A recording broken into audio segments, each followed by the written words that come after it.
Hey guys, so in this video I wanted to have a discussion with Christians. So Christians and other religious people tend to ask atheists the following question.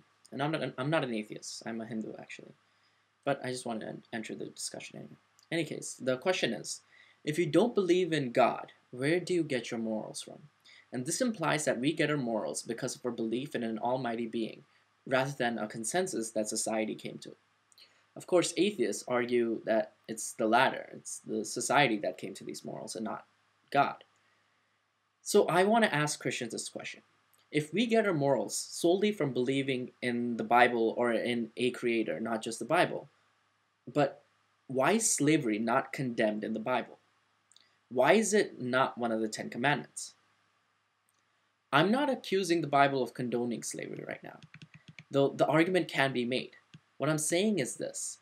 The Bible mentions slavery, servitude, the relationship of master and servant many times. This is clearly an aspect of life very familiar to the people at the time. Yet every single time, the Bible mentions this in passing.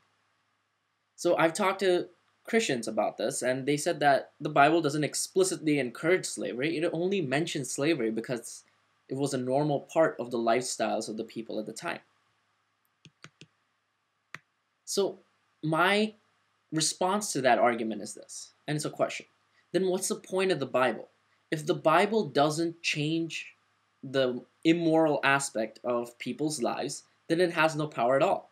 In fact, isn't that your argument that you have against atheism, that it lays down a necessary moral code?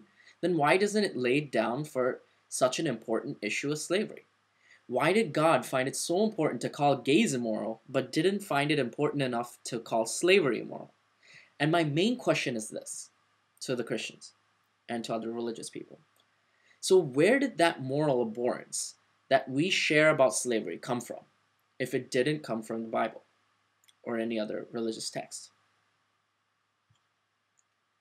Another thing I want to say is that there are laws in the Bible that don't promote morality. There are 2 commandments of interest to me. The first commandment, thou shalt have no other gods before me, and thou shalt not make any graven images, the second commandment. My question is this, how does this improve society? A kid in my university said in one of my classes, I just can't imagine a society that would worship more than one God. It would be so confusing and there'd be so much chaos. So I turned around in my seat and I said, dude, I'm a Hindu. I'm from a society that worships more than one God, and I turned out perfectly fine. I'm not more confused than anyone else. I'm not more immoral than anyone else. I have just as many friends as Christians do. I get into just as many fights as Christians do. And I told him, this is what happens when you're surrounded by people who all do the same thing. You begin to think that it's impossible to do anything different. And as you can see, right behind me is one of the graven images of Lakshmi, who's the goddess of wealth.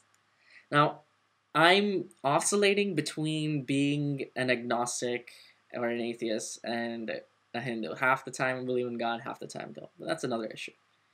In any case, so to be clear, those 2 commandments, which are the first 2 commandments, so you'd think they'd be really important if they're the first 2 commandments. But they don't do anything to improve society any more than it already exists, than it already is. Society functions just fine without them. And for example, you can take a look at Hindu society. Now you know that not every law in the Bible is effective at increasing morality. Not only that, laws that encourage morality, such as laws against slavery, aren't in the Bible. So here's my third question. So is it possible that your argument that gays are immoral is not a legitimate argument? If there are laws in the Bible, such as the first 2 commandments, that don't promote morality, and there are laws of morality that are not included in the Bible, then is your argument against gays even legitimate? All right, thanks a lot, guys.